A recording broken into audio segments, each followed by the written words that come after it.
tous, je suis très contente de vous retrouver pour un nouvel épisode et une nouvelle saison de Décodeur, le podcast qui parle de celles et ceux qui font la déco aujourd'hui.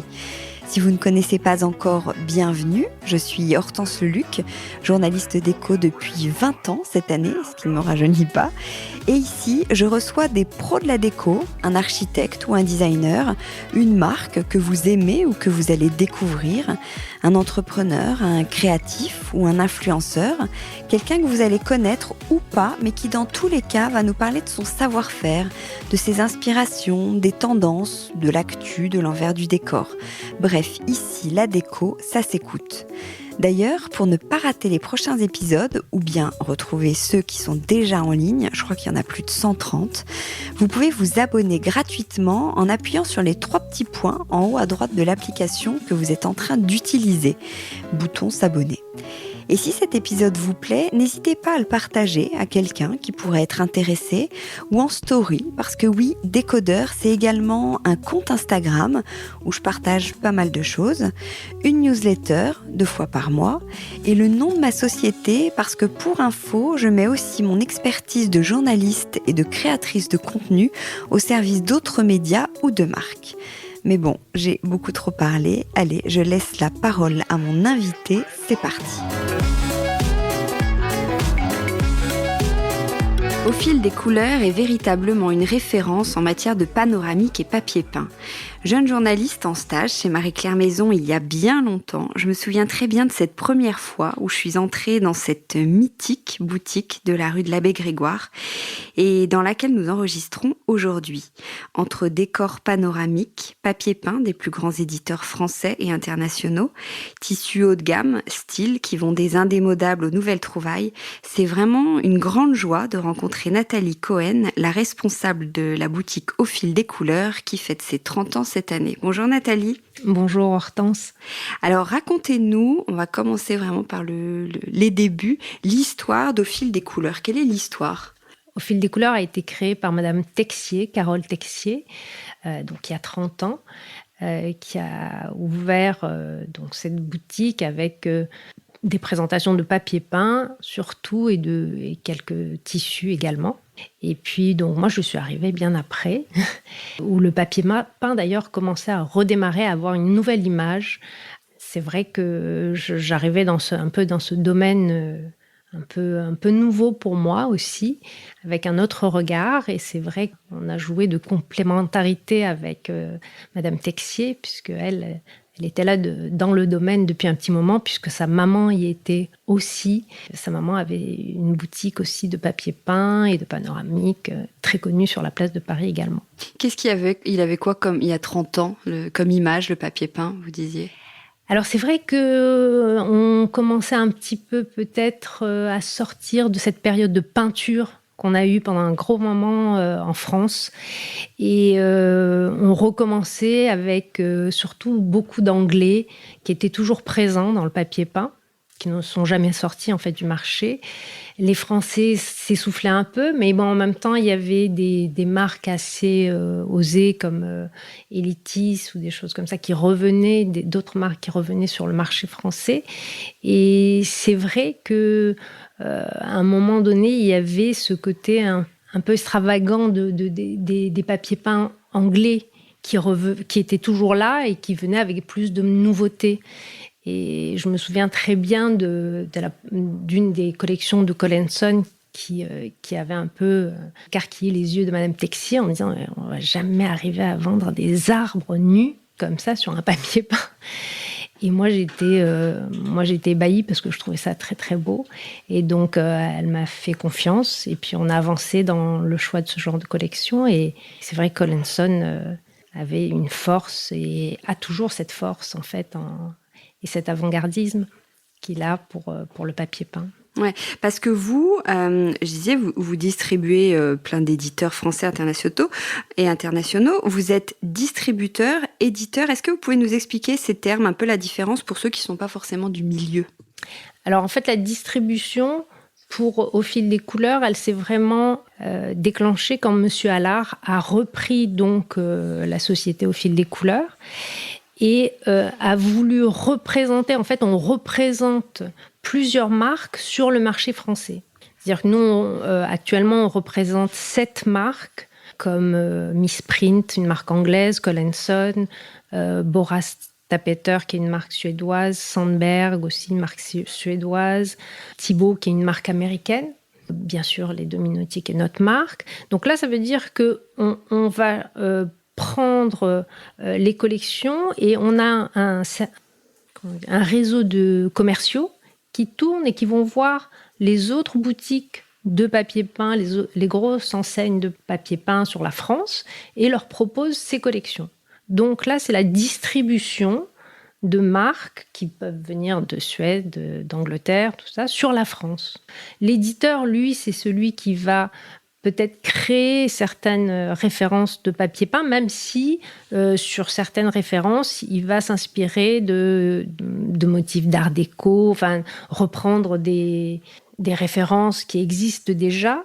Il va les remettre sur le devant de la scène en les imprimant, en les remettant au goût du jour, si vous voulez. Donc ça, c'est l'éditeur, lui, qui est propre, qui a son nom et qui a son propre nom. Donc vous, en ce sens, vous avez les Dominotiers. Pourquoi vous avez voulu créer votre propre maison d'édition, justement ?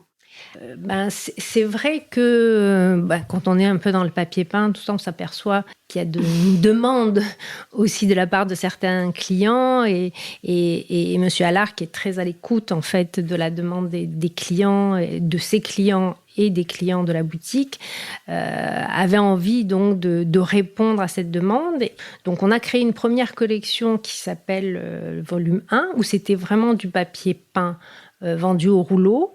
Et Monsieur Allard étant un passionné de décors panoramiques et que le numérique était là, il a de suite fait la relation et là il a dit on va aussi proposer des panoramiques en numérique aux clients, à nos clients. Et là on a commencé à travailler avec l'idée de créer des décors sur mesure. Il y a une énorme tendance autour du panoramique. Vous, comme vous le vivez au quotidien, comment vous expliquez ce succès ? Ça vient des clients qui cherchaient quelque chose ou c'est qu'il y a eu des propositions vraiment très intéressantes ? C'était un peu la suite logique en fait du papier peint, si on veut, parce que c'est vrai que comme le papier peint avait des motifs très forts, très marqués, du coup on faisait plus toute une pièce, mais on faisait qu'un seul mur. Donc qu'un seul mur, finalement, on vient très vite à considérer que c'est comme un tableau. Et comme c'est comme un tableau, finalement, on peut s'imaginer aussi d'avoir un panoramique, quelque chose qui donne de la profondeur. Et il y a aussi ce rapport avec... les gens aussi avaient beaucoup de panoramiques avant. Donc il y avait l'idée de retrouver le panoramique qu'on avait dans la maison de la grand-mère. Ah oui, c'est vrai, elle avait tout ça, c'est un décor, c'était exceptionnel. Donc il y a ce rapport avec le passé, mais il y a aussi ce rapport avec le moderne, en fait, comme considérer un panoramique comme un tableau, comme une œuvre, en fait. Et pour vous, on le met où, le panoramique ? On peut le mettre, on le met un peu de partout. C'est vrai qu'au départ, on va être plus dans le salon, la salle à manger, beaucoup dans la chambre aussi. Mais on s'est aperçu par la demande de nos clients qu'on arrivait même à les mettre dans certaines toilettes ou salles de bain. Et que les gens donc ont eu un regard complètement différent parce que dans ces endroits assez petits, finalement, ça crée une profondeur. Et si c'était bien maîtrisé, bien choisi, bien mis en valeur, on pouvait tout d'un coup créer une profondeur dans un espace qui était tout petit. Et donc dans un espace petit, plutôt sur les 4 murs, mais par contre dans un salon, pas forcément. Un pan de mur suffit, qu'est-ce que vous nous conseillez ? Oui, un pan de mur suffit, mais c'est vrai que on arrive encore à faire toute une pièce si elle est déjà beaucoup découpée par des fenêtres, des portes. Mais la grosse tendance reste un seul mur quand même. Et question pratique, imaginons que j'ai repéré un panoramique, comment je l'adapte à mon mur ? Comment je le mesure ? Alors, en fait, déjà, il faut prendre donc la largeur du mur ou des murs à couvrir et la hauteur au-dessus de la plinthe. Bien sûr, il ne faut pas compter la plinthe parce que sinon, ça fait une marge de sécurité qui est assez importante. Donc, une fois qu'on a ces 2 dimensions, qu'elles sont bien prises, sur notre site Les Dominotiers, on a la possibilité de rentrer ces dimensions et de gérer la partie qui nous intéresse en fait du décor. Si jamais ces dimensions dépassent celles qui sont proposées sur le site, alors là on fait appel à notre bureau de création, puisqu'on a un bureau de création en interne qui va faire des propositions de cadrage, de mise en situation par rapport au mobilier peut-être de la cliente ou à l'ouverture de la fenêtre ou à l'ouverture de la porte, et donc va faire des propositions de présentation du décor le mieux possible par rapport à la pièce de la cliente. Et côté papier peint, si on revient un peu plus classique ou pas classique d'ailleurs, justement, quelles sont les grandes tendances aujourd'hui? Les gens ont envie de quoi? Alors c'est vrai qu'on a une grande tendance très florale aussi, de par les éditeurs qui nous proposent des papiers assez nature, floral. Je crois qu'on avait besoin de se replonger dans l'extérieur après la période que l'on a vécue et de reprendre contact avec les plantes, les arbres, enfin tout ce qui touchait à l'extérieur. Beaucoup aussi de paysages de montagne, choses qui donnent un côté un peu zen aussi. Alors on a les deux, on a très floral ou des choses très zen, et puis on a aussi toujours ce côté un peu géométrique, mais de façon moins marquée, avec une certaine douceur. Et avec une certaine perspective. C'est-à-dire qu'on va avoir des couleurs un peu moins tranchées, un peu moins dures, mais on va avoir une certaine douceur, un peu, qui apaise un peu les ambiances. On reste quand même assez végétal, assez floral. On oublie un peu le côté aussi qu'on a eu pendant quelques années, très exotique. Il y est toujours, parce que ça fait voyager, parce que ça transporte, mais on revient à quelque chose de plus végétal. Et plutôt des petits motifs, des petits imprimés, où il y a toujours un peu ces motifs XXL? Alors on a aussi toujours ces motifs XXL. On a un peu les deux, je vais dire, parce que c'est vrai que ça dépend de la pièce, de la cliente, ce qu'elle a envie de mettre dans les chambres des enfants aussi. On peut avoir un décor XXL. Je vois encore le Botanical Garden de chez Dominotier qui plaît beaucoup aux jeunes filles et aux enfants aussi, et aux parents. Et la petite fleur qui rappelle un peu le Liberty, en fait, qui est un peu plus timide, on va dire. Et comment on joue, justement, quand il y a des imprimés qui sont un peu forts et qui est parfois ce qu'on vient chercher avec du papier peint, justement, dans une pièce pour... Est-ce qu'il faut atténuer tout ça ou est-ce qu'il faut jouer avec les autres éléments? Comment on fait? Alors, en général, c'est vrai que quand on a un papier peint assez fort comme ça, on va pas le jouer dans toute la pièce, à part si on a vraiment envie de créer l'effet boîte dans un toilette ou dans un dressing ou dans une petite pièce et qu'on veut vraiment créer cet effet boîte. Mais sinon, on va vraiment le traiter sur un seul mur. Et après, ce qui va donner un peu de caractère à la pièce et qui va peut-être un peu guider les clients sur l'association de couleurs à faire sur les murs, sur les draps, sur le reste sur les tissus, sur le reste des éléments dans la pièce. Et c'est vrai que c'est souvent un coup de cœur sur un motif qui peut être fort et qui va être que sur un seul mur pour après donner du caractère à la pièce, si vous voulez. Donc, on n'a pas besoin forcément de grandes choses, en fait. Et c'est souvent dans les petites pièces où on ne peut pas mettre 3 tables ou un fauteuil ou des rideaux trop marqués. On va jouer plutôt sur le mur. Et c'est vrai que ça apporte du caractère sans trop charger de meubles ou d'accessoires la pièce. Et vous, alors, comment vous sélectionnez les papiers peints? Quels sont vos critères? Alors, c'est vrai que c'est beaucoup un coup de cœur. Au départ, quand on ouvre une collection, on est séduit par la qualité d'impression. Enfin, pour moi, c'est aussi important. Qualité d'impression, l'association des couleurs, bien évidemment. Le motif vient par la suite, parce que c'est vrai que souvent, si l'association des couleurs est très belle et très bien faite, et ça donne envie de le travailler. Voilà, après je crois que c'est un ensemble. Il y a la présentation, après ça devient plus technique, il y a la présentation parce que c'est vrai que souvent on a des collections qui sont intéressantes mais qui sont pas très bien présentées. Du coup, c'est perturbant pour le client. Donc tout ça, c'est un tout aussi et sur lequel il faut bien travailler avant de sortir une collection et c'est pour ça que c'est pas si évident de sortir une collection. Ben justement, votre boutique, elle est, je disais tout à l'heure, quand même assez iconique. C'est vrai que vous avez des bases, des grands classiques, mais vous venez aussi toujours l'enrichir avec des nouveautés. Comment vous faites pour être cohérent, créer cette harmonie pour justement ne pas se perdre dans l'offre qui est quand même pléthorique de papier peint? Oui, c'est vrai qu'il y a de plus en plus de jeunes créateurs de papier peint. Alors, c'est aussi trouver quelque chose que je ne vais pas avoir pour répondre à la demande d'un client et me dire: «Tiens, ce style-là, je ne l'ai pas, c'est intéressant» et il y a beaucoup aussi un rapport avec le créateur. Je crois que c'est aussi important de comprendre pourquoi elle a fait ça, pourquoi ou la créatrice ou le créateur, pourquoi a dessiné ça, pourquoi elle a dessiné ça et quel est son univers pour avoir envie après de le transmettre et de proposer ça à nos clients. Alors, c'est très difficile d'avoir quelque chose d'homogène, bien évidemment, devant le nombre de marques que l'on a. Mais justement, je ne cherche pas l'homogénéité, je cherche surtout à amener quelque chose de nouveau et qui peut correspondre à la demande du client. Donc, c'est surtout ça. Alors, il y a un moment donné où souvent je faisais des salons à l'étranger, enfin plutôt en Angleterre, où j'essayais de dénicher quelques petites marques intéressantes.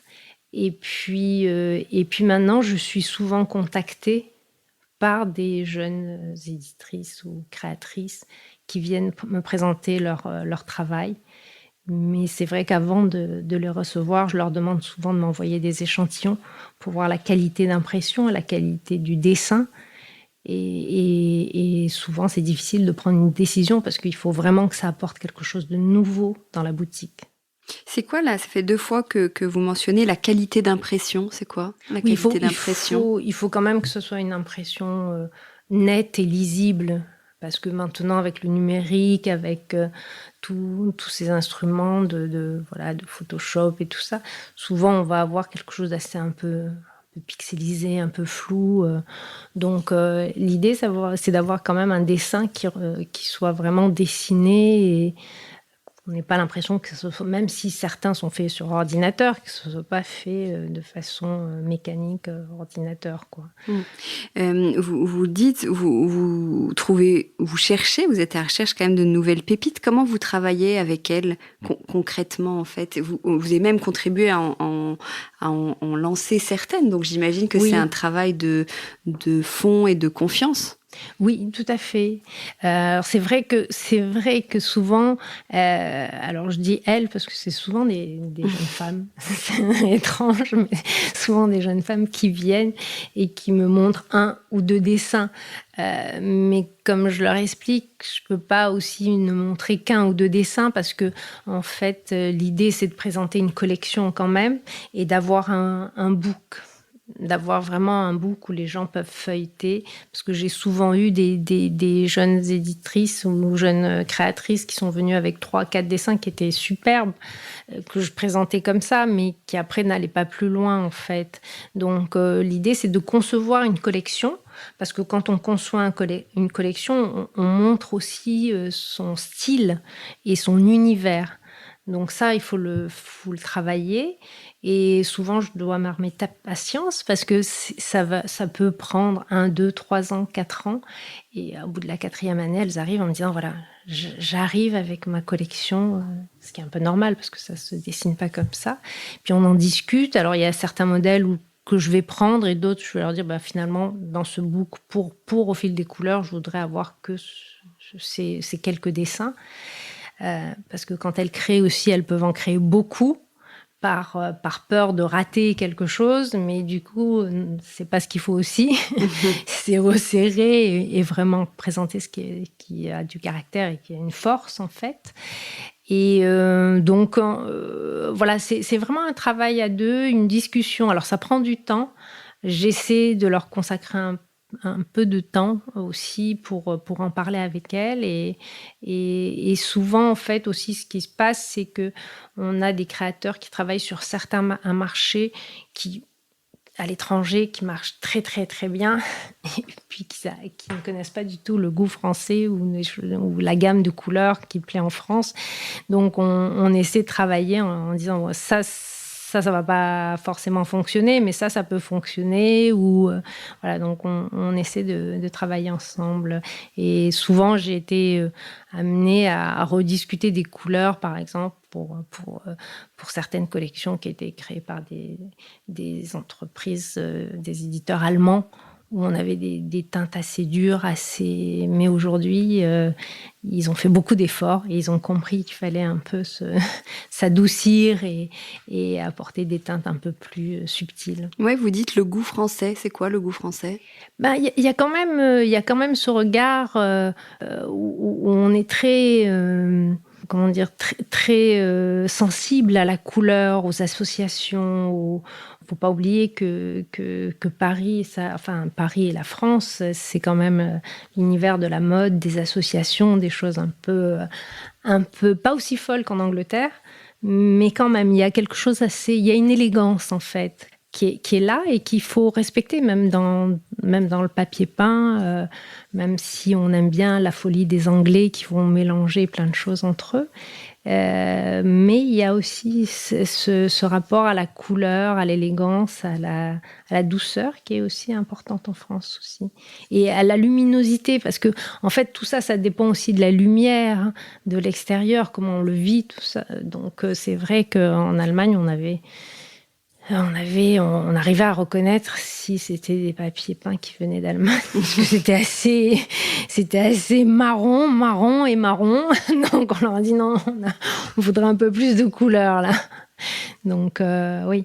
Ouais, là, on a envie de plus de couleurs que d'habitude, parce qu'on parle beaucoup dans les tendances de cette explosion de couleurs. Vous confirmez sur du papier peint ? Alors, il y a les deux. Hein. On a toujours, quelque chose. Oui, il y a toujours un peu des deux. C'est-à-dire qu'il y a cette explosion de couleurs. Il y a la personne qui rentre dans la boutique et dit « Ah, moi, j'ai envie de couleurs », mais qui va ressortir avec quelque chose de beaucoup plus doux.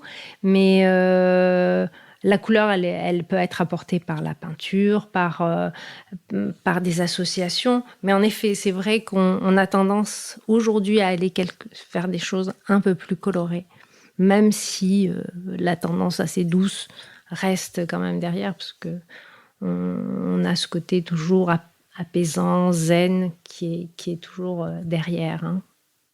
Il y a beaucoup de monde qui a quand même un peu peur de mettre du papier peint chez soi. Comment dépasser ça ? Quels conseils vous donnez pour motiver ?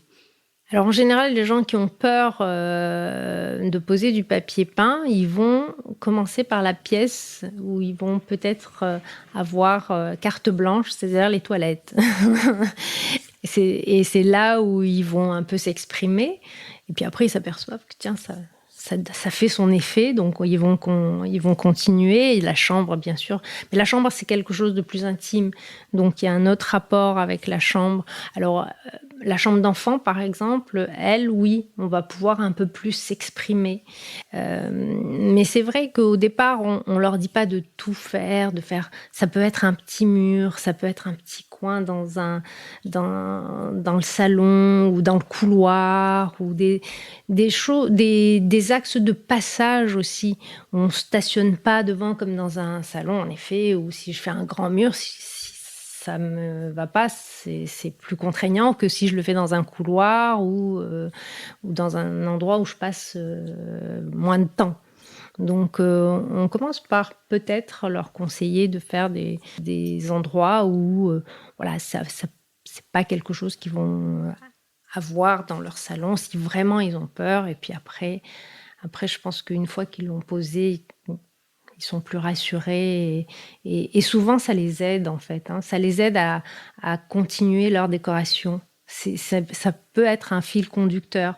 Donc, c'est intéressant de les pousser un petit peu pour après qu'ils puissent créer leur environnement chez eux, en fait, à leur image. C'est ça aussi, en fait, hein, parce qu'aujourd'hui, c'est vrai qu'un Instagram et tous les réseaux, on a beaucoup d'images, beaucoup de gens qui veulent refaire ce qui est paru, mais il ne faut pas oublier que c'est chez eux et on n'a pas forcément le carrelage ou le parquet qui est coordonné avec cet esprit. Donc c'est aussi beaucoup de relations avec le client. On l'interroge. Alors c'est vrai que ça fait un peu indiscret de demander des photos, mais on a besoin. Enfin, moi, comme je leur explique, c'est pas mon intérêt d'aller vous créer quelque chose qui ressemble à la voisine. L'idée, c'est quelque chose qui vous ressemble. Donc, c'est de les accompagner. Et vous dites, du coup, ça peut donner le ton de la décoration, mais ça veut dire qu'on le pose au début, quand on arrive dans un nouveau lieu, ou est-ce qu'on peut avoir tout un décor, avoir vécu dans un lieu, dans une maison, et poser du papier peint au bout de 5 ans? Ah oui, tout à fait. Tout à fait, parce qu'en fait, aujourd'hui, il y a tellement de papier peint que forcément, on trouvera quelque chose qui ira. Oui. C'est vraiment pour les clients indécis qui ne savent pas par où commencer. Alors, est-ce que je commence par la peinture, les tissus, tout ça. Et là, on peut leur dire, faites-vous plaisir, faites un mur et vous allez voir, vous allez enchaîner sur les placards de votre cuisine qui vont aller parce qu'on voit le décor à travers. Voilà, donc c'est peut-être... Et le papier peint aussi peut aider à délimiter des espaces qu'on n'arrive pas à faire forcément avec un mur. On va le délimiter avec un papier peint. Tiens, là, ça sera le coin bureau. Même si je suis dans le salon, je vais me créer mon coin bureau avec ce petit papier peint que je vais mettre uniquement à cet endroit. Où j'ai la salle à manger, mais j'ai le salon en même temps. Du côté de la salle à manger, je peux créer juste 1 ou 2 laits de ce papier ou de ce décor pour différencier les 2 espaces. Donc, et ça lie les espaces aussi en même temps. Vous êtes responsable de la boutique, donc des conseils, vous en donnez toute la journée, j'imagine. Quel est le conseil numéro 1 que vous répétez tout le temps ? Alors là où je suis surprise, c'est les gens qui entrent en disant j'ai une pièce où j'ai un couloir, il est très sombre, je n'ai aucune lumière, il me faut un papier peint blanc très lumineux pour l'éclairer. Et là je leur dis non, sauf que vous n'allez pas l'éclairer avec un papier peint blanc, mais au contraire, à part de mettre un jaune fluo bien évidemment, mais au contraire lui apporter plus de caractère et ne pas avoir peur de foncer un peu cet endroit, puisque à la base, il est foncé. Après, on peut jouer avec le côté métallisé, on peut jouer avec les lumières de la pièce, mais souvent, on entend ce genre de choses, et c'est vrai qu'un blanc qui n'est pas éclairé est de suite triste. Donc, c'est souvent ça que je répète, en fait. Et quel est votre dernier coup de cœur en termes de marque ou de collection ? Ou un motif, un imprimé ? Qu'est-ce que... Alors, c'est vrai que, moi j'adore William Morris et aujourd'hui, William Morris, on n'entend parler que de ses papiers peints et de ses motifs. Mais pour être axé plus sur les nouveaux créateurs, sur les jeunes créateurs qui viennent un peu sur le marché aujourd'hui nous apporter un peu plus de nouveautés, il y a Laure Merrieux qui arrive avec ses motifs comme si on avait fait un pliage dans les papiers peints, comme on faisait avant quand on pliait 2 feuilles et puis que ça crée un motif de peinture. Donc il y a cette idée-là qui m'a séduite. Et puis il y a aussi un autre regard avec Coralie Prévert, qui elle est beaucoup plus tranchée puisqu'elle est très géométrique. Et elle associe des couleurs avec des échelles différentes aussi dans ses motifs. Donc il y a 2 façons de voir son papier peint, voire 3 façons suivant la taille du motif. Et ça, c'est quelque chose de très fort. Alors ça plaît pas forcément à tout le monde, mais c'est les gens en général qui savent ce qu'ils veulent et qui ont du caractère ou qui ont envie de montrer du caractère à leurs pièces, qui vont prendre ces directions-là. Est-ce que vous nous conseillez de passer par un pro pour le poser, ce beau papier peint qu'on a acheté, ou on peut se débrouiller seul aujourd'hui ? Aujourd'hui, on peut se débrouiller seul parce qu'on est sur des supports intissés, ce qu'on appelle un tissé, où on va mettre la colle sur le mur. Donc, plus besoin de table à encoller. On le fait au fur et à mesure, à notre rythme. Et on va poser au fur et à mesure les laits, donc en mettant la colle sur le mur. Et ça se pour les bricoleurs, ça se pose sans problème et avec grande facilité, puisqu'en plus, pour les panoramiques, les laits sont numérotés, donc on va suivre tout simplement l'ordre des panneaux. Et ça plaît beaucoup aux clients de savoir qu'aujourd'hui, ils peuvent aussi poser le papier peint seul. Ah ouais? Je crois que c'est le plus... le fait de dire, tiens, je vais pouvoir peut-être le poser seul, ça leur donne plus envie d'en acheter ou de se dire, je vais faire un petit mur, je vais commencer comme ça et puis après... Ah, c'est intéressant, c'est pas l'inverse, ça met pas une pression de se dire, je m'offre un joli papier peint, il faut pas que je me rate. Alors, il y a cette pression-là, mais pour ceux qui aiment bien bricoler, tout ça, ça pose pas c'est encore plus facile. Ouais. Donc, c'est le fait que ça soit plus facile, ça les tente un peu plus. Et dans le même genre, quelles sont les fausses idées qu'on a pu entendre et qu'il faut dépasser, comme le papier peint se pose donc facilement maintenant, un papier peint donc n'étouffe pas forcément une pièce. Est-ce qu'il y a des choses comme ça que vous entendez où vous devez faire changer un peu les mentalités, entre guillemets? Un papier peint n'étouffe pas une pièce, oui, non, ça n'étouffe pas une pièce si on le choisit bien sûr. Après, il y a tellement de motifs, il y a tellement de choix aujourd'hui dans les papiers peints qu'on peut vraiment créer son univers et chacun va le créer. Et avec les panoramiques qu'on fait sur mesure, chacun va adapter ce panoramique. On le retrouvera jamais ailleurs, même si c'est le même motif, mais j'aurais pris un cadrage que l'autre personne n'aura pas pris, j'aurais fait une inversion de motif, j'aurais ajouté quelque chose. Donc le sur-mesure aussi permet de donner plus de personnalité au papier. Et c'est vrai que étouffer une pièce, non, il faut vraiment, ou alors choisir un papier peint. Mais même dans une petite pièce, ça nous arrive même de faire les plafonds. Aujourd'hui, on oublie le 5e mur qui est le plafond. Mais le plafond est très important aussi à faire, que ce soit dans une chambre ou dans un... En papier peint ? En papier peint, oui.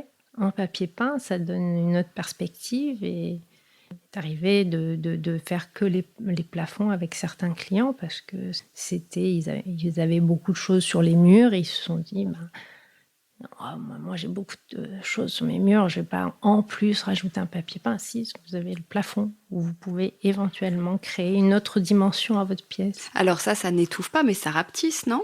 Alors ça dépend, si vous choisissez, oui, la fameuse. Si vous choisissez quelque chose de très dense et très foncé, oui, ça va un peu rabaisser le plafond. Maintenant, si vous prenez quelque chose de très clair et comme un ciel, par exemple, ça peut être une vue vers l'extérieur aussi, ou comme ou un motif où je vais avoir une profondeur, ça peut relever un peu le plafond. Il y a beaucoup de revêtements bureaux aussi, d'effets matière. C'est quelque chose qui marche bien.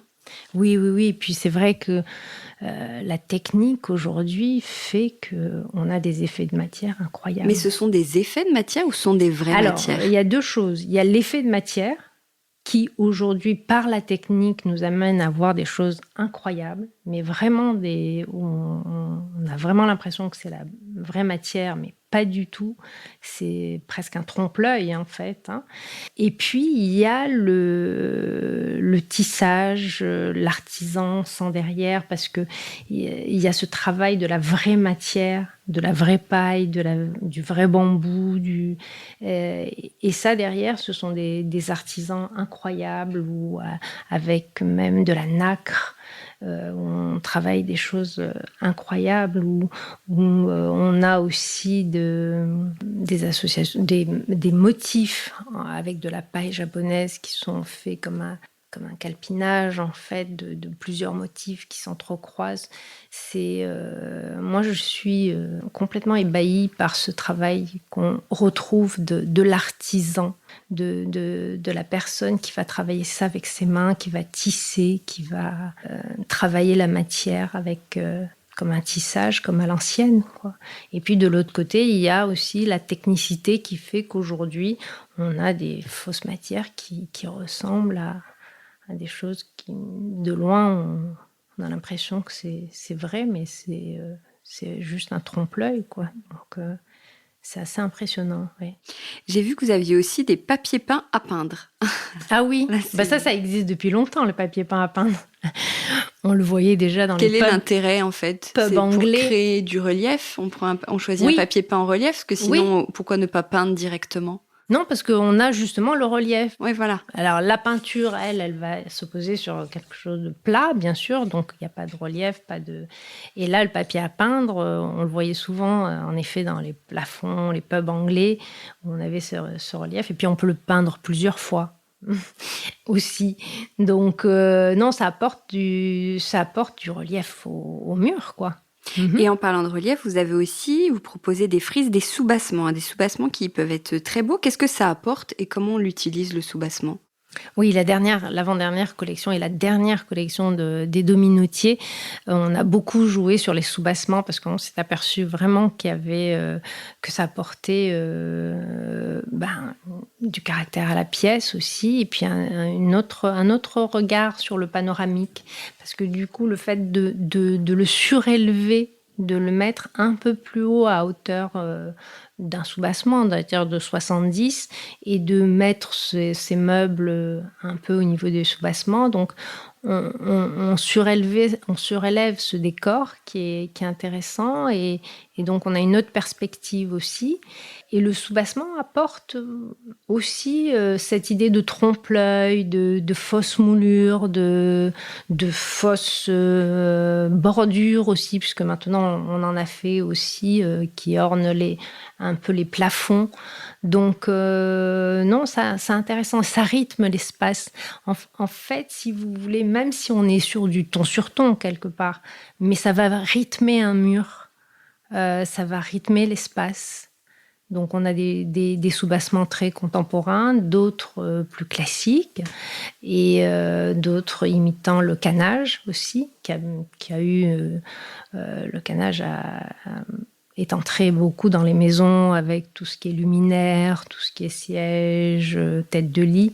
Et là, le fait de l'avoir aussi sur les murs, en trompe-l'œil, ça donne encore un autre regard sur le papier peint et sur le décor finalement, parce qu'on peut très bien avoir ces fausses moulures et ce canage, et au-dessus mettre de la peinture et laisser la peinture. Et là, la dernière collection des Dominotiers, on a joué aussi sur les moulures, mais au-dessus, c'est-à-dire qu'on n'a pas que le soubassement, mais on a la moulure qui se trouve au-dessus. Et on peut même prendre n'importe quel décor de la collection et de l'inclure dans ces moulures. Donc, c'est très, très intéressant. Qu'est-ce qu'il y a de neuf techniquement pour le papier peint? Est-ce que c'est un savoir-faire qui continue d'évoluer? Oui, je pense que la technique aujourd'hui, d'abord, ça avance à très grands pas. On le voit dans beaucoup de domaines. Je pense qu'on est vraiment qu'au début, et là, on le voit d'ailleurs dans les effets de matière, justement, dont on parlait tout à l'heure, que la technique nous permet d'aller sur beaucoup de choses, de présenter différents univers, en fait, qu'on pourrait peut-être pas se permettre par l'artisan, mais que aujourd'hui la technique peut nous le permettre. Et c'est vrai que je pense qu'on va... Là, on n'est qu'au début, mais après, on va parler d'encre, de matière à déposer sur le papier. Donc, je crois qu'on n'en est qu'au début, là. Et aussi, le papier peint, il y a beaucoup l'usage du papier. Est-ce qu'il y a un engagement responsable dans le monde du papier peint qui s'impose au fil des mois, des jours, des années? Oui, on fait... nous, par exemple, les Dominotiers, on prend des encres à base d'eau. Déjà, c'est fabriqué en France. Si l'encre n'est pas à base d'eau, pardon, elle est à base de quoi? Avant, elle était beaucoup à base de solvant. Donc, aujourd'hui, l'idée, c'est de pouvoir mettre son papier peint dans les chambres d'enfants sans se poser trop de questions, ou dans des crèches, ou dans des hôpitaux, sans avoir à se poser trop de questions par rapport aux normes et c'est important de les respecter et le fait de savoir que le papier peint est fabriqué en France avec des encres, à eau, ben, ça sécurise un peu tout le monde aussi. Mmh. Combien vous avez de références de papier peint chez Au fil des couleurs? Alors je dis aux auditeurs, vous devriez voir la tête qu'elle vient de faire et que vous avez écarquillé les yeux. On représente, on revend dans notre boutique plus de 250 éditeurs différents. Et chaque éditeur peut avoir entre 3 à 20 collections, 20-25 collections différentes. Donc, je vous laisse faire le calcul. Mais c'est assez... Du reste, j'ai plus beaucoup de place dans la boutique, donc il faut que je fasse des choix. Mais ça fait beaucoup de collections, oui.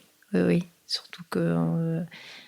aujourd'hui, il y a de plus en plus d'éditeurs, il y a de plus en plus de jeunes créateurs.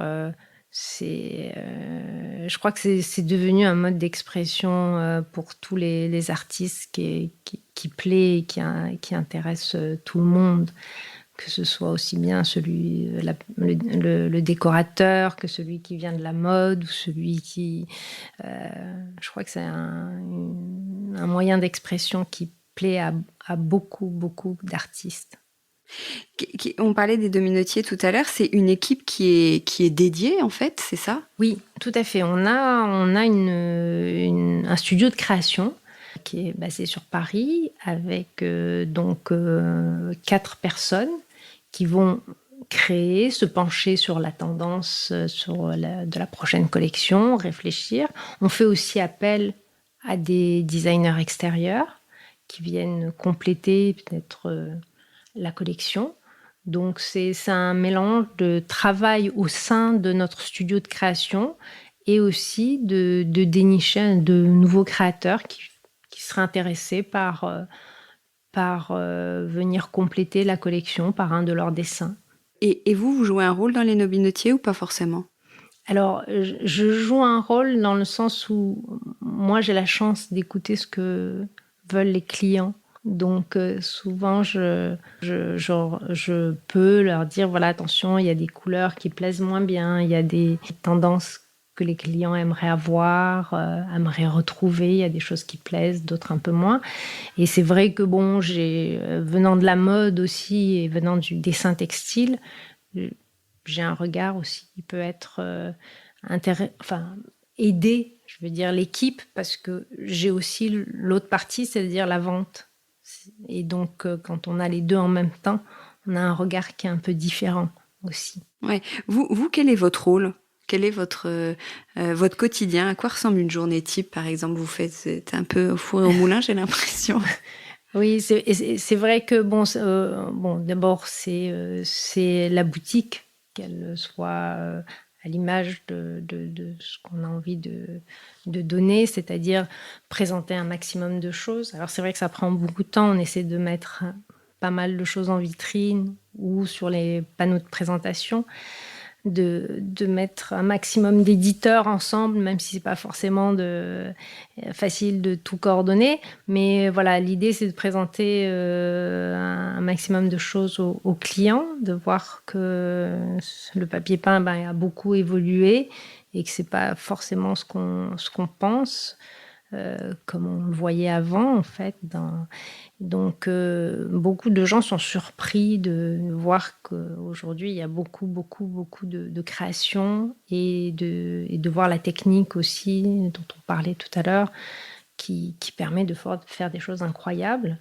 Donc, oui, c'est de commencer cette journée, d'accueillir le client, bien évidemment, d'être à son écoute. Et de l'autre côté aussi, d'être à l'écoute des personnes qui veulent me présenter des nouveautés, que ce soit les éditeurs connus comme Collinson, Sanderson, qui arrivent avec leur collection, donc on se doit de les recevoir et de faire un choix, ou alors le jeune éditeur. Mais c'est vrai que après le reste de la journée, quand même, c'est de conseiller le client et de l'accompagner après, souvent jusqu'à ce qu'il aboutisse sur son projet. Et c'est beaucoup aussi d'échanges aussi via notre site internet, parce que c'est vrai que ça leur permet déjà de faire une petite sélection, de voir, d'avancer dans leur projet. Souvent après ils viennent en boutique voir comment ça se présente, est-ce qu'ils ont fait le bon choix. Les gens sont très preneurs de conseils, ce qui est un peu normal.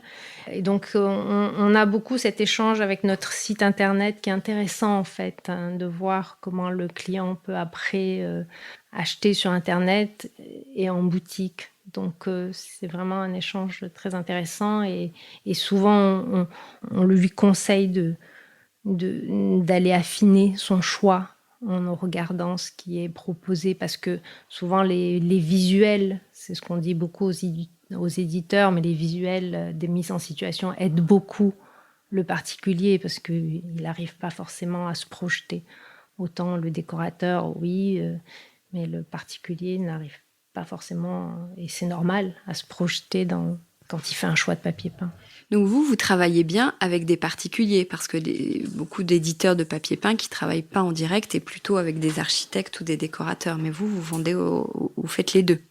Alors on travaille avec les particuliers, avec les décorateurs, on les aide beaucoup parce que c'est normal, ils savent pas forcément ce qui existe dans le papier peint, donc ils arrivent avec des demandes bien précises par rapport à des projets bien précis, donc on les aide à choisir, à présenter ce qui existe. Donc particulier, professionnel aussi on a eu beaucoup d'espaces de coworking qui ont mis du papier peint aussi quand on avait toutes ces ouvertures de bureaux. Aujourd'hui, on en met un peu partout d'ailleurs, du papier peint. Je vois dans les cantines de bureaux, dans les restaurants. On voit beaucoup de papier peint aussi. Les hôtels, n'en parlons pas, bien sûr. Beaucoup d'hôtels ont refait toute leur décoration avec beaucoup de papier peint par chambre. Et puis, on a aussi des clients comme les films, les théâtres, les pièces de théâtre et les films. On ne pense pas beaucoup parce qu'on ne fait pas attention, mais il y a beaucoup de papier peint dans les films. Et ça, c'est une approche encore différente parce que là, on nous raconte une histoire à un instant T.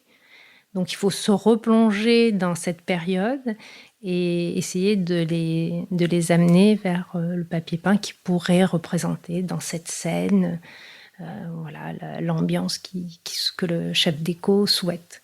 Ah, c'est sympa, ça aussi. Ça, oui. On a fait... le plus gros film, c'était Piaf, quand même. Mais sinon, on continue à aider beaucoup ces chefs déco dans leur recherche. C'est très intéressant, oui. Comment vous fêtez vos 30 ans cette année? Comment on reste comme ça vous êtes une boutique qui est iconique sur le devant de la scène, comme ça, toujours au bout de 30 ans. C'est quand même un gros marché, le papier peint. Comment on se démarque? Je crois qu'on essaie justement de donner aux clients cette idée que le papier peint, il se renouvelle tous les jours, quoi. Tous les jours, il va y avoir des nouveautés. Tous les jours, tous les ans, on va présenter des nouveautés. Donc, c'est à nous de leur faire part de ces nouveautés et de ne pas être... c'est d'être au devant en disant j'ai aussi la dernière chose qui va sortir ou la dernière collection ou le jeune créateur qui va arriver. Donc, c'est se tenir au courant et présenter. Et puis, aussi, il y a l'idée aussi de conseiller le client le mieux possible et d'être à son écoute et de proposer peut-être des choses qui sont un peu... qui lui correspondent, qui ne correspondent pas forcément à tout le monde, mais qui lui correspondent. Je pense que c'est important de rentrer dans l'univers du client. Alors, avant de terminer, on n'a pas du tout parlé, mais vous proposez aussi des tissus au mètre. Alors, c'est quoi? J'imagine c'est pour faire des fauteuils, des rideaux. qui fait encore des fauteuils? Je me disais peut-être les banquettes justement dans les restaurants, etc. Ah, les particuliers aussi Les particuliers refont, continuent, oui, à oui. retapisser Oui, des... des banquettes ou des fauteuils qui se sont abîmés, ou alors qu'ils aimeraient moderniser aussi. La sélection de tissus, je suis obligée moi qui adore le tissu, je suis obligée de sélectionner un maximum parce que j'ai très peu de place vu les collections de papier peint qui se présentent. Mais en fait, je me suis aperçue que finalement, les gens aimaient bien avoir une sélection. Parce que quand ils ont trop de choix, ils sont perdus. Et donc souvent, je les vois se diriger au fond du magasin en me disant, mais les papiers peints, c'est devant. Et ils me disent, non, non, mais je viens voir la sélection de tissus parce que j'ai besoin j'ai besoin d'un tissu, mais quand il y en a trop, je suis perdue. Et là, il y a une sélection, donc ça m'intéresse. Alors, qu'est-ce que vous sélectionnez justement par rapport à des tendances ou des incontournables? Alors, on va sélectionner souvent ce qui se passe, c'est qu'on a le papier peint et le tissu coordonné. Alors, il y a certaines personnes qui sont friandes de ça, ou alors qui aiment le papier peint, mais qui n'ont pas l'occasion de poser le papier peint, mais qui se disent, tiens, pourquoi pas, je le ferai sur un petit canapé ou sur des rideaux, au lieu de prendre le papier peint.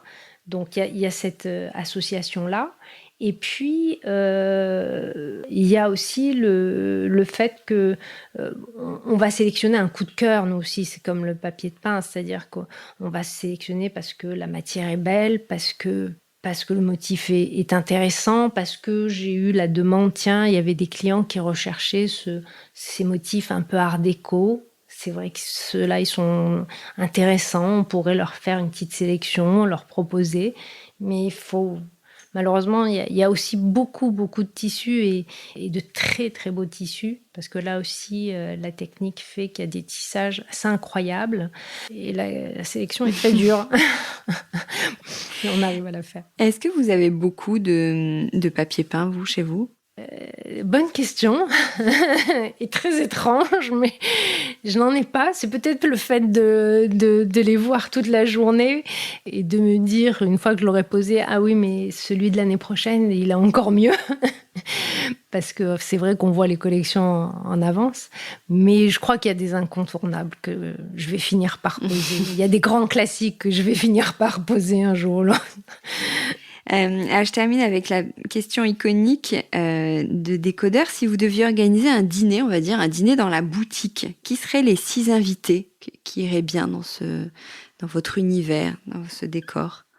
Alors oui, j'inviterai des gens qui ont un regard sur la création complètement différent. Ça peut être la prêtresse du dessin, enfin du motif et des tendances comme Lee Edelkort, qui est une grande personne que j'admire beaucoup, qui peut être aussi comme Philippe Model, un designer, créateur qui a sa propre galerie d'ailleurs, qui touche à tout en fait, à la mode, au décor, mais qui a un regard très très très particulier aussi, comme Vincent Darré aussi, comme Sandrine Alouf, qui est une décoratrice aussi, qui a aussi un autre regard.